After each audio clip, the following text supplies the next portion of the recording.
Hello guys, welcome to More Knowledge channel. Hope you guys ready for our today list of knowledge.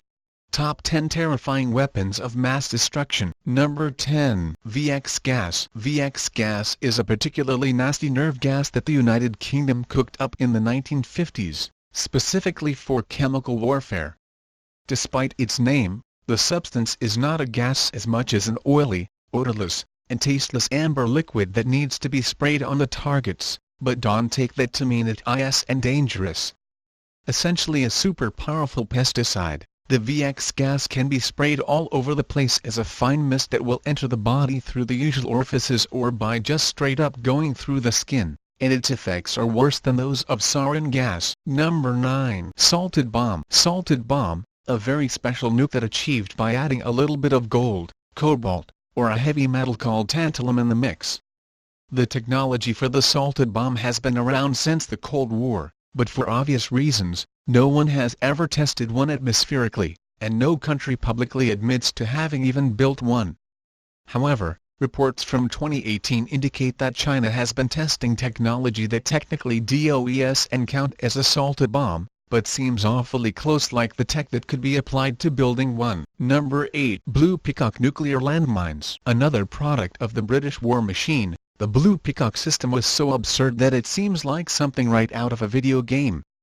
It was a Cold War-era nuclear landmine that was designed as a last bastion of defense if the Soviet Union invaded Britain. The British troops would give ground to the Soviets, but leave a series of Blue Peacocks behind, set to explode on timers.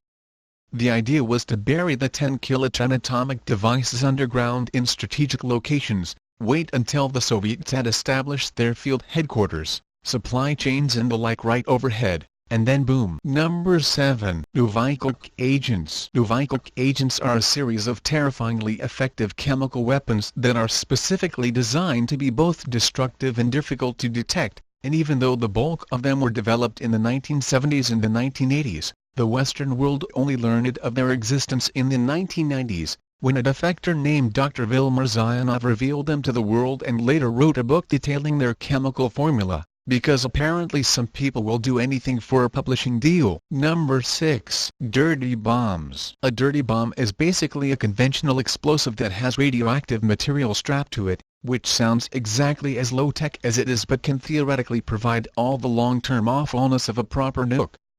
A dirty bomb explosion might only kill a few people on the get-go, but it could spread so much radioactivity that the short and long-term health problems for the people it affects would be terrifying.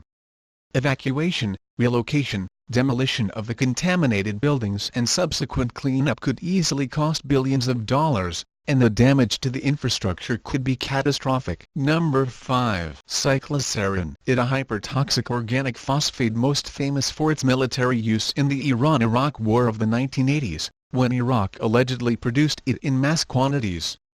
Cyclosarin is a sprayable liquid with a sweet, peach-like smell. When in contact with the body, it rapidly absorbs through the skin, eyes and membranes. Regular clothing does little to stop it, and it can also be mixed with food and water for a stealthier approach. To top this all off, the substance is also flammable, with a relatively low flash point of 201.2. It considered the least lethal of nerve agents, which still makes it highly dangerous, but combined with the fact that it also one of the most persistent means that while a victim might not die of it, the symptoms and recovery will likely take months. In a demonic stroke of awful genius, this would both take the victims out for an extended period and tie up a significant amount of enemy infrastructure. Number 4. Rinderpest and rice blast. Rinderpest, an incredibly dangerous livestock disease that humanity has fought for 5,000 years, and has finally been able to eradicate from Earth in the 2010s at least in its naturally occurring form, that is. Rinderpest has caused immeasurable amounts of human suffering because of the famines it tends to cause by keeling over entire herds of cattle at once, so of course several countries have researched its potential use in biological warfare.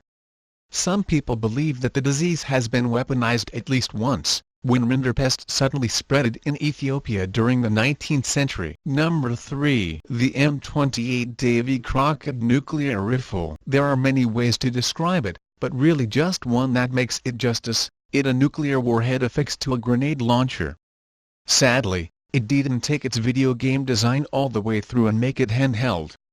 Realizing that the weapon wielder was unlikely to be Duke Nukem, the designers equipped the Eiffel with a tripod and recognized that it took a 3-man crew to operate it. There was also a larger M29 variant that could be mounted on a Jeep. Number 2. The Tsar Bomba. In 1961, the Soviet Union decided to test a massive bomb called the Tsar Bomba. The Tsar Bomb, a 26-foot, 27-ton monster that didn't even fit inside the massive, pimped-out Tupolev plane designed to carry it to the designated point at the sparsely populated Novaya Peninsula. The very dropping of the bomb was a 50-50 a suicide mission, and every precaution, no matter how absurd, had been taken. The plane was painted white to lessen the effects of radioactivity. The bomb was equipped with a giant 1-ton parachute to give the plane a chance to get to a safe distance before the Tsar Bomba would detonate at 13,000 feet. Number 1. Designed viruses. Thanks to the emergence of the gene editing technique CRISPR, it becoming more and more evident that eventually, some hostile agency will figure out how to create terrifying combination viruses that can be unleashed upon the unwary world as biological warfare. Thankfully, this agency is unlikely to be a country, since almost every state in the world has signed up for the 1975 Biological Weapons Convention that explicitly forbids the use and development of such weapons. Still, that does and mean that any number of people or organizations with access to CRISPR and enough knowledge could and eventually manufacture, say, an artificially modded smallpox to unleash upon the unwary world. That not just speculation by us. By the way, high-powered tech people like John Soros and Bill Gates have specifically warned the world about this kind of threat, and in case you thought this is just a recent thing, Soviet-era bioscientists already warned the world about the dangers of engineered chimera viruses.